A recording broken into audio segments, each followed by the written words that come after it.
Window on top of your roof, or is it a skylight? Let's talk about it. Welcome back to another video, guys. Don't forget to like, to subscribe, to leave a comment below. We finally hit 3,000 followers on YouTube, right?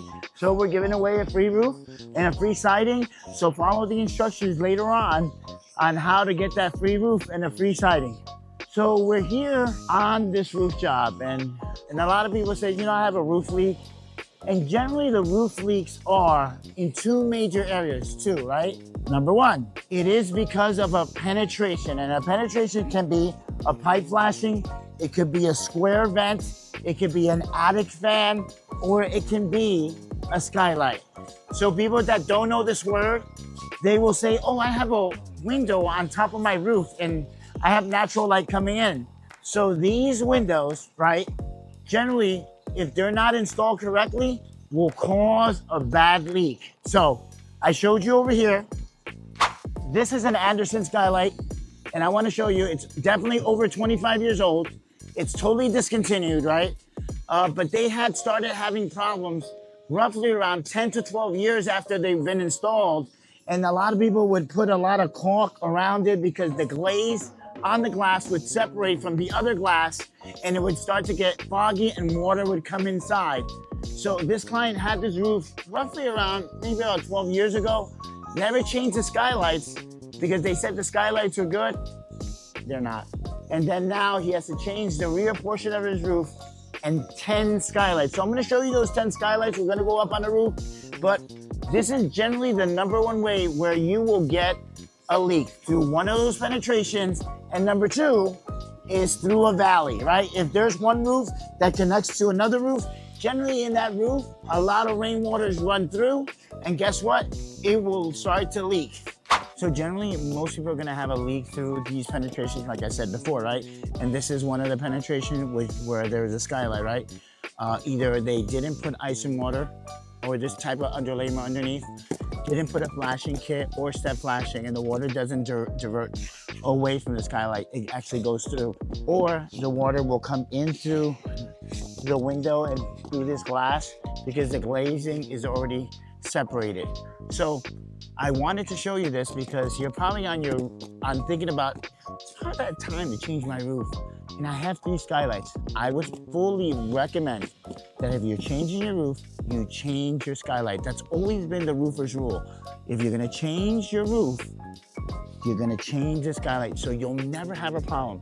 I even suggest to clients, I said, listen, you're gonna pay me one time to do it right, and then if the skylights start leaking, you're gonna call me, and guess what? It's a no-no, and you're gonna have to pay me to replace the skylight, and it's gonna even be more.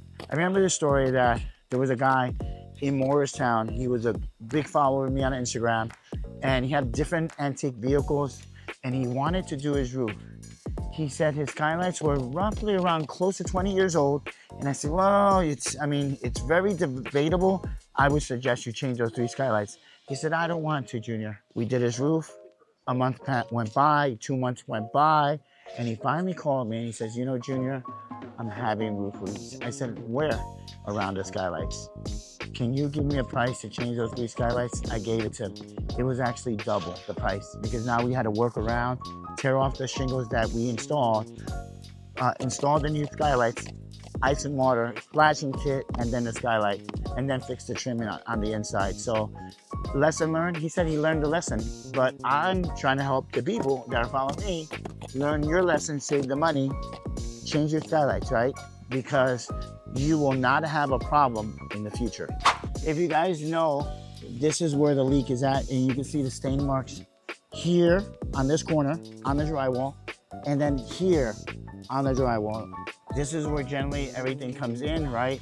Obviously, we're gonna finish it with some trim, but basically because they had that old skylight, and remember I told you it was an Anderson and they're totally discontinued. You can, Anderson, guys, not to badmouth Anderson, Anderson windows, Anderson doors, Anderson patio doors, awesome. 400 series, Woodwright, architectural series, awesome. But when it comes to skylights, they really didn't know what they were doing, and they tried to get into that space of skylights, and they actually failed. But Velux has always been changing and growing their product and making it better. So guys, there we have it, right? A small tip Very important. Why? You're gonna save money on your bottom number, because if you're gonna change that roof, change the skylight, and you will not have an issue. Now, fast forward, if you change your skylight and you change your roof and there's a leak, you can always tell the roofer, go back and fix it, and he has to do it. Guys, don't forget to like, to subscribe, to leave a comment below. Tell me the different types of skylights you use in your area. Are you using a different name brand, or are you using Velux? Keep watching.